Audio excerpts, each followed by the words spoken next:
Today, we're pulling back the curtain on an American legend. We're going beyond the car show plaques and the pop culture references to uncover the classified design files, the backroom engineering decisions, and the racetrack legends that forged the Chevrolet Bel Air into an immortal icon. We'll expose 13 of the most shocking, bizarre, and brilliant facts about the game-changing 1955 Bel Air and its brutal evolution, the 1962 Bel Air 409. By the end of this journey, you will never look at these masterpieces the same way again. So, buckle up, because we're about to rewrite the history you thought you knew. Fact #1: the 1955 Bel Air's Italian soulmate. Let's start with the face of the revolution. That intricate, beautiful egg crate grille on the 55 Bel Air. It looks so perfectly American, so quintessentially 50s, right? Wrong. Its soul is pure Italian. Picture this. It's 1953. General Motors' legendary, larger-than-life design chief, Harley Earl, is on a tour of European auto shows. He's surrounded by the world's most exotic machines, but one detail captivates him: the aggressive, sophisticated grills on the Ferraris.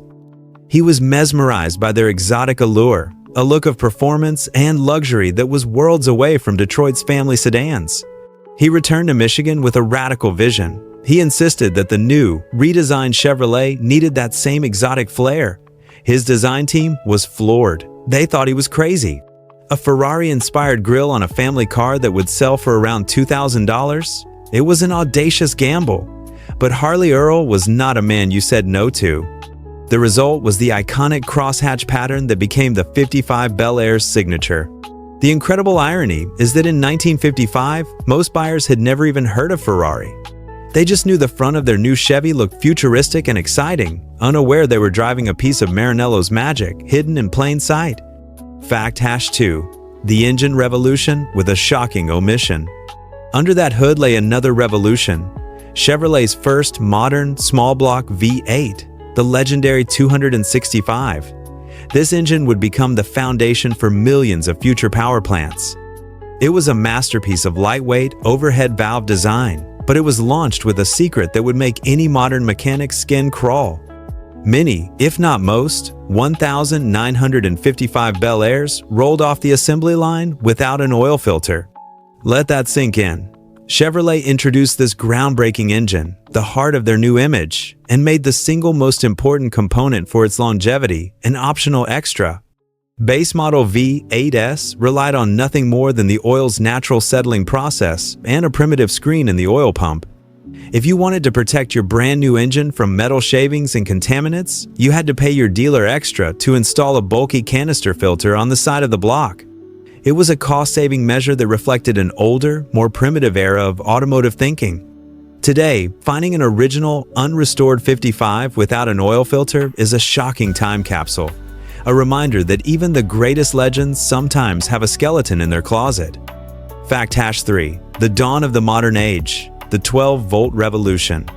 While the missing oil filter was a step backward, the 55 Bel Air was simultaneously making a giant leap forward that would define the future of the automobile. This was the year Chevrolet officially abandoned the ancient 6-volt electrical system and embraced the 12-volt standard we still use today. This might sound like a boring technical detail, but it was a seismic shift. For decades, 6-volt systems were good enough. But by the mid-52nds, with the demand for power windows, power seats, air conditioning, and brighter lights, the old system was being pushed to its breaking point. The switch to 12 volts was a massive undertaking. It required a complete redesign of every electrical component: the generator, the starter, every light bulb, the ignition system, the wiring harnesses, everything. The benefits were immediate and dramatic. Starters spun the engine with new authority, making cold starts a breeze. Headlights pierced the darkness with newfound clarity. Radios played louder and clearer. Most importantly, it created the electrical capacity for the future of automotive luxury. The 55 Bel Air wasn't just a new car, it was the dawn of the modern electrical era on 4 wheels. Fact #4: the speedometer that intentionally lied to you. Let's go back inside the cabin to that gorgeous, jet-age dashboard. The centerpiece was that sweeping horizontal speedometer. It looked fast, just sitting still. And that was exactly the point, because Chevrolet engineered it with a deliberate deception. The speedometer in the 55 Bel Air was notoriously inaccurate, but not by accident. It was intentionally calibrated from the factory to read 5 to 7% fast. If your speedometer proudly displayed 60 miles per hour, you were likely only traveling at 56 or 57. This wasn't a defect, it was a clever bit of psychological engineering. First, it made the car feel faster to the driver, enhancing the thrill of that new V8 engine and boosting showroom appeal. Second, it acted as a built-in safety margin, giving drivers a buffer to prevent them from accidentally exceeding the speed limit. This optimistic calibration caused endless confusion for people trading in their older cars, who suddenly felt their new Bel Air was slower than it should be. It was a fascinating case of smoke and mirrors, where perception was engineered to be more potent than reality. Fact #5. The convertible's invisible skeleton. Taking the roof off a car creates a massive engineering headache. Body flex. Without a solid top to connect everything, the car's body can twist and shake, leading to rattling doors and a sloppy driving feel. Chevrolet's engineers knew the stunning new Bel Air convertible couldn't afford to feel flimsy. Their solution was a secret, hidden deep beneath the floor. They designed a unique, heavy-duty X-shaped brace that connected the frame rails diagonally. This invisible skeleton was exclusive to the convertible and dramatically stiffened the chassis, giving it a solidity that defied its open-air design. The truly bizarre part? This crucial structural component was never mentioned in the service manuals. Mechanics who weren't Bel Air specialists often had no idea it was there. Over the years, many of these braces were mistakenly removed as aftermarket junk or were damaged during exhaust work and never replaced. A 55 convertible with its original brace intact drives beautifully, while one without it suffers from the dreaded cowl shake. It's a hidden feature that makes all the difference. A testament to the unseen engineering that separates a good car from a great one. Fact #6. The icon that almost wasn't an icon. This might be the most shocking fact of all. The 1955 Bel Air, the car that defined a generation and became a household name, was never supposed to exist as its own, separate model. In the original plan, the Bel Air name was simply going to be the highest trim level for the mid-range 210 series. It would have been a Chevrolet 210 Bel Air, just a fancier version of a lesser car. The three-tiered system we know today, the blue-collar 150, the family-friendly 210, and the top-of-the-line Bel Air was a last-minute Hail Mary decision. Just months before production began, Chevrolet executive Ed Cole and his team made the bold call to elevate the Bel Air into its own distinct series. They wanted a premium halo car to compete directly with Ford's Fairlane and Plymouth's Belvedere. This 11th-hour change sent the design and marketing departments into a frenzy, frantically creating unique trim, new badging, and a whole new marketing strategy. That single decision transformed Chevrolet's image from purely practical to aspirational, creating a legend that, by all rights, shouldn't even exist. Fact #7. The mysterious mid-year gold rush. As if creating the Bel Air series at the last minute wasn't chaotic enough, Chevrolet added another layer of mystery partway through the 1955 model year. The elegant Bel Air script and Chevrolet crests, which had been chrome, suddenly and mysteriously started appearing in gold. But here's the weird part. There was no official announcement, no press release, no dealer bulletin, nothing in the sales brochures. The gold badges just appeared. They began showing up on cars built after roughly February of 1955. This has driven restorers and historians mad for decades. The best theory is that it was another move to further distinguish the premium Bel Air from the lesser 210 and 150 models. Gold simply looked more expensive. The rollout, however, was a mess. Some dealerships had both chrome and gold badges in their parts bins and used whatever was handy for repairs, blurring the lines even further. Today, both are considered correct for a 55, but that mid-year switch to gold remains one of the Bel Air's most peculiar and debated production quirks. Fact #8. The 1962 bubble top, the racer's loophole. 7 years later, the Bel Air had evolved. It was bigger, sleeker, and about to become a secret weapon. In 1962, the most desirable roofline in Chevrolet's entire lineup, the gorgeous, airy, bubble-top hardtop, was exclusive to the mid-range Bel Air Sport Coupe. Not the top dog Impala, but the humble Bel Air. This design, a carryover from the 61 models, created a lighter, more aerodynamic profile. And in the world of drag racing, lighter and more aerodynamic are the two holiest words. This beautiful design choice was, in effect, a factory-built loophole for racers.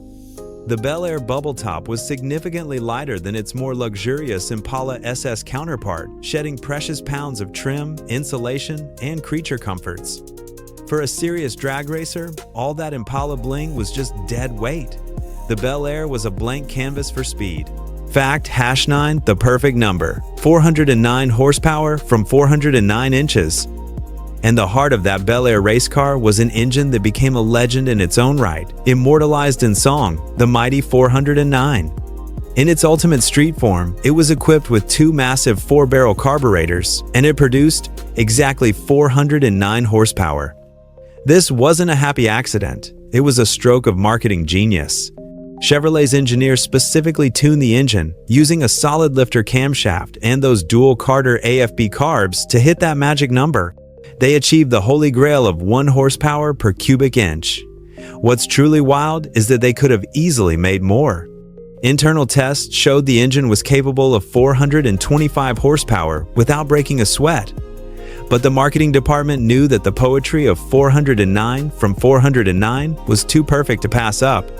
It was a number that was easy to remember, powerful to say, and it became a symbol of ultimate street supremacy.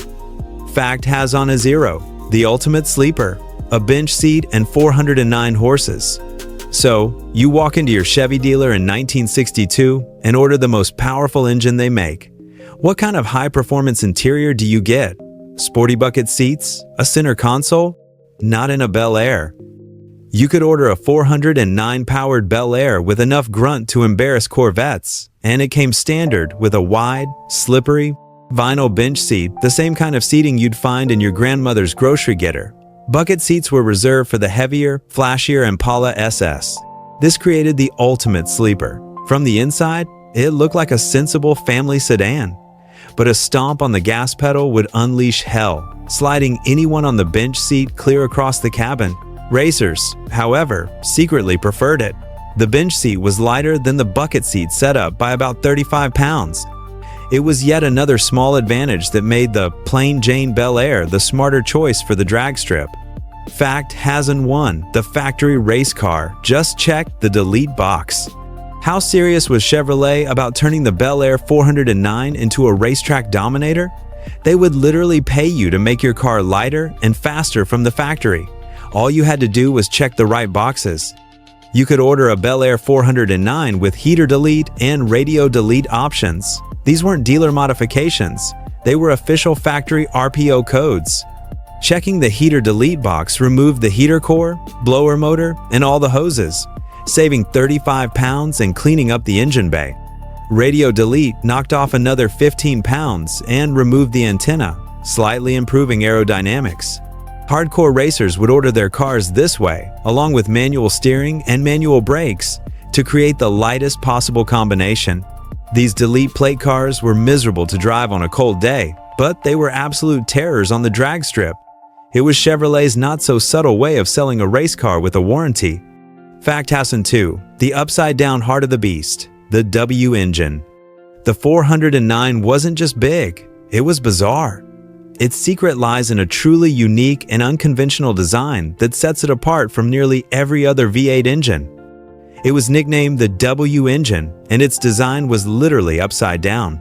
In a normal engine, the combustion chamber, the space where the air and fuel explode, is a complex shape carved into the cylinder head. In the 409, the cylinder head was almost perfectly flat. The combustion chamber was actually carved out of the top of the engine block, with the piston rising up into that space. This strange design allowed for massive valves and exceptional airflow for the era, which was the key to its power. It also resulted in those iconic scallop-shaped valve covers that are an instant identifier of a W engine. It was a complex and unorthodox piece of engineering, but it was the architectural secret that made the 409 a fire-breathing legend. Fact has on 3. The Holy Grail. The ultra-rare aluminum front-end racers. Finally, we come to the Ghost.